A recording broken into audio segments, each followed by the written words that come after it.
Vocês sempre que vão fazer uma foto de paisagem, o que quer que seja, costumam fechar o diafragma da lente ao máximo, porque ouviram em algum momento dizer que daria o máximo de nitidez, teria o foco em todos os planos? Então, talvez você não esteja correto.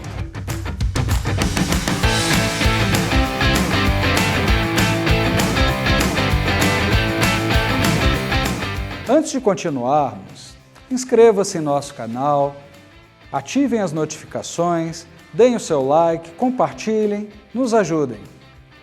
Vocês já ouviram falar de difração? A difração é um fenômeno interessantíssimo que ocorre devido a algumas situações, tá? Uma delas, que pode ser observada, é em função da quantidade de lâminas de cada diafragma. Cada diafragma é formado por uma quantidade de lâminas que vai se fechando, como a íris do olho, ok? E aí, quando você fecha bastante, principalmente em fotos noturnas, onde tem pontos de luz, você vai observar uma formação de uma estrelinha em cada ponto de luz.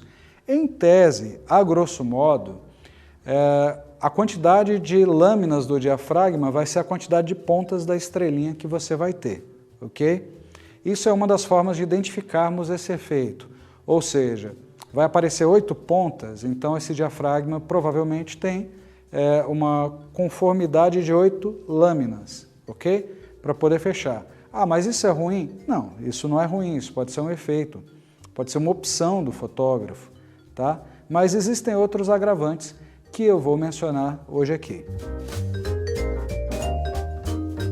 Vocês já fizeram alguma foto, principalmente com uma lente de baixa qualidade ou utilizando um filtro de qualidade duvidosa por cima da lente, em que você fez o foco no objeto, você fechou o diafragma todo, que você queria uma zona maior de foco antes e depois, e ainda assim você tem dúvida de onde está o foco com exatidão? Esse é um dos indícios da difração, ok? Você sabe que o foco está ali, mas você não consegue identificá-lo facilmente. Outro indício, só que é pouco perceptível, a não ser em algumas cenas mais contrastadas, com fundo naturalmente mais claro e tal, mas que ocorre também. Você começa a ter uma vinheta leve nas bordas da imagem, tá? E gradual. Por quê? Quando eu fecho muito o diafragma, eu consigo iluminar mais o centro do sensor e tem uma redução da luz nos extremos, ok? Nós temos o círculo de confusão que forma a imagem e temos uma máscara com o sensor recortando ali. Então eu começo a reduzir a luz que vai chegando ali, porque eu vou reduzindo o tamanho do furo até que não atinja toda a área por igual. Isso é um problema, tá? Como resolver? Como saber até quanto eu posso fechar do diafragma? Na verdade, se nós formos entrar numa física avançada, é um pouco complicado. Mas na prática, nós podemos resumir em duas situações. As lentes de menor qualidade, elas acabam por aberrar mais esse efeito da difração. E a quantidade de pixels da câmera versus o tamanho do sensor. O que seria isso? Nós chamamos isso de densidade de pixels. Se eu tenho uma câmera com uma densidade de pixels alta, ou seja, eu tenho uma câmera de sensor cropado, a chamada APS-C, tá? E aí o sensor dela é pequenininho, 18, alguma coisa como 18 por 24, mais ou menos, milímetros. E eu tenho essa mesma câmera com 24 megapixels, ou seja, são 24 milhões de pontos formando a imagem ali num sensor reduzido, ou seja, vai aberrar mais esse efeito, vai mostrar mais. Se eu tenho os mesmos 24 megapixels num sensor full, um sensor maior, 24 por 36 milímetros, tá? Eu posso fechar mais o diafragma que essa aberração vai aparecer menos, tá? Então, a lógica vai variar conforme a densidade de pixels. Eu tenho uma câmera de média densidade de pixels, por exemplo, uma câmera de 16, 18 megapixels com sensor cropado, eu posso fechar aí, dependendo da qualidade da lente, até f11 mais ou menos, sem ter problemas. Agora, eu tenho uma de alta densidade de pixels, 24 megapixels, por exemplo, se eu já fechar para f11, eu já começo a observar esses efeitos que eu mencionei. Se eu fechar para 16, 22, eles ficam ainda mais visíveis. Agora, se é uma câmera full né, com sensor grande, da casa dos 21 aos 24 megapixels, exemplo de algumas Canon, Nikon, algumas Sonys e tal, é quase imperceptível também, porque eu tenho uma área física maior, eu tenho um círculo de confusão maior, então eu consigo dissipar isso daí de uma forma mais homogênea, ok?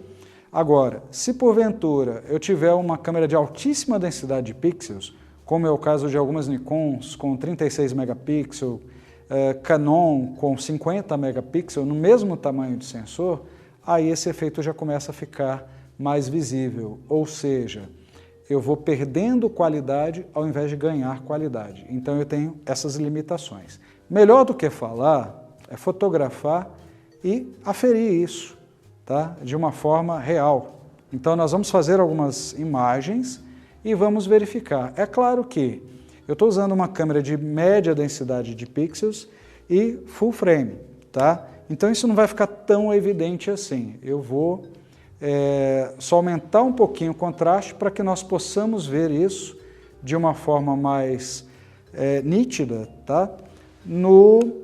Na imagem.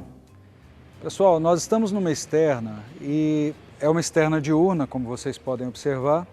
Com o ISO mais baixo, eu observo menos o efeito da difração. Com o ISO mais alto, fica mais evidente. Mas vamos fazer um teste aqui. Eu coloquei uma lente de menor qualidade para aberrar um pouquinho esse efeito, tá? E eu vou fotografar nesse ângulo aqui, pegando essa perspectiva dessas árvores, desses coqueiros, e o prédio ao fundo. Então, vamos lá, vou fazer uma série de fotos, inicialmente com a abertura mediana, 5.6, 8, e depois eu vou fechando. Para efeitos de comparação, é interessante pegar a primeira e a última, assim sentiremos uma diferença significativa. Pessoal, aqui no monitor da câmera já é possível observar um pouco do efeito de vinheta, tá? Da difração. Essa daqui foi a última imagem com diafragma em 22. Observem a vinheta nas bordas, tá? À medida em que eu vou reduzindo, vai ficando mais homogêneo esse fundo, tá? Com menos vinheta. Aqui foi a primeira com F8. Pessoal, eu vou fazer uma foto contra o sol, tá? Do sol, propriamente dito, e deve dar um nível de estrelamento, né? Os raiozinhos saindo do sol como se fossem pontinhas de estrelas, em função da quantidade de lâminas do diafragma. Esta lente tem mais lâminas do diafragma, salvo engano entre 8 a 12, teria que confirmar, tá? Então vamos ver a diferença de resultados?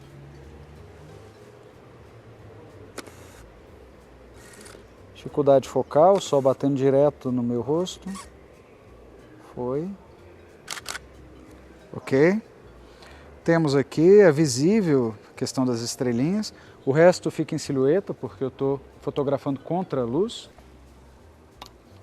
Pessoal, lembrando que o que nós fizemos lá fora agora, utilizando o sol como referência, tá, pode ser feito mais facilmente à noite, com as luzes dos postes. Então, geralmente em exposições mais longas, você fechando todo o diafragma, você consegue. Ah, vou perder qualidade em função do diafragma, né, da difração. Vou, eu tenho outros meios. Se eu não quero perder qualidade, eu uso no limite do diafragma possível para não perder essa qualidade, o que que eu faço? Eu coloco um filtro cross-screen, que ele replica essas estrelinhas em cada ponto de luz. Tem alguns que são bem sutis, que são só 6 pontas, alguma coisa assim, fica bem legal, tá? É uma das possibilidades. Agora, se você quiser fazer propositalmente, você pode sim fechar o diafragma todo, fazer uma exposição longa, noturna, e consegue. É mais fácil fazer isso à noite do que de dia, em contraluz no sol, como nós fizemos, por exemplo. Mas também funciona. É claro que no pôr do sol eu posso conseguir esse efeito mais fácil, de uma forma mais visível. Poxa, mas eu queria máxima qualidade, o máximo de foco antes e depois daquilo que eu queria fotografar, o tema, né? E como que eu faço então? Simples, escolham corretamente as distâncias focais.